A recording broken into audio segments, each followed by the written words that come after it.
नाज़रीन, जिस तरीके से सरगर्मियां अमेरिका से इंडियंस को वापस करने की जो चल रही है, उससे अंदाजा लगाया जा सकता है कि अब हिंदुस्तान और अमेरिका के बीच में कैसा रिश्ता हो गया है। लेकिन तमाम दूरियों और रिश्तेदारियों के दरमियान जिस तरीके से हिंदुस्तानियों को अमेरिका से वापस भेजे जाने का जो मंजर सामने आए हैं, जो मनाजर हमने देखे हैं और आप भी देखे होंगे शायद, लेकिन इस पर बात करना बहुत ज़रूरी है क्योंकि हिंदुस्तान के कई अफराद जो गैर कानूनी तौर पर यानी अपने वीज़ा की मियाद ख़त्म होने पर या फिर खामोशी से बिना इजाज़त वहाँ रहकर अपनी ज़िंदगी गुजार रहे थे, उन्हें गैर कानूनी करार देकर कानूनी तौर पर हिंदुस्तान भेजा जाना ये अलग बात है। मगर हिंदुस्तान के अवाम को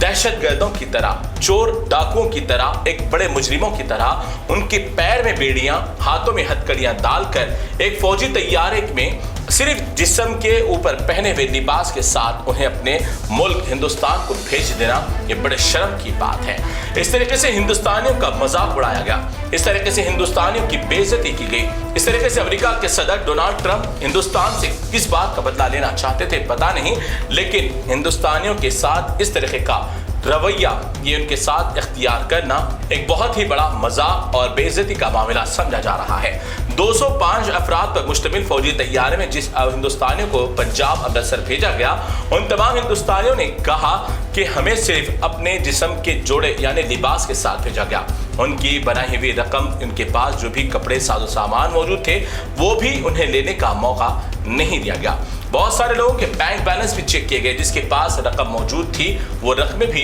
अमेरिका के एहलकारों ने रख लिया और उनके दहशतगर्दों की तरह, ISIS के एजेंटों की तरह उनके पैर में बेड़ियां डालकर, हाथों में हथकड़ियां डालकर हिंदुस्तान रवाना किया। जब ये लोग इस हालत में यहाँ पर पहुंचे तो उनके अफराद खानदान ने ये जो मंजर देखा, उनके सपनों पर उनके तमाम इन वाकयात को देखने के बाद क़यामत के पहाड़ टूट पड़े। तो कई वालिदैन अपने बच्चों को इस तरीके से बेड़ियों में, हथकड़ियों में जकड़ता देखकर, हिंदुस्तान को वापस आता देखकर खून के आंसू रो बैठे और कई अफराद खानदान में कुछ लोगों की तो इज्जत का भी कोई परवाना नहीं रहा। तो बहरकैफ इस तरीके से अमेरिका ने हिंदुस्तानियों की जो बेइज्जती की है, हिंदुस्तान के प्राइम मिनिस्टर नरेंद्र मोदी और दीगर आला अफसरान, वजीर ख़ारजा को इस मसले पर सवाल करना चाहिए कि आखिरकार ऐसा क्या गुनाह था जो हिंदुस्तानियों को इस तरीके से दहशतगर्दों की तरह बेड़ियां और हथकड़ियां डालकर हिंदुस्तान भेजा गया। और अब हिंदुस्तान के वजीर आज़म नरेंद्र मोदी की जिम्मेदारी बनती है कि अगर वो आप अपने मनसब का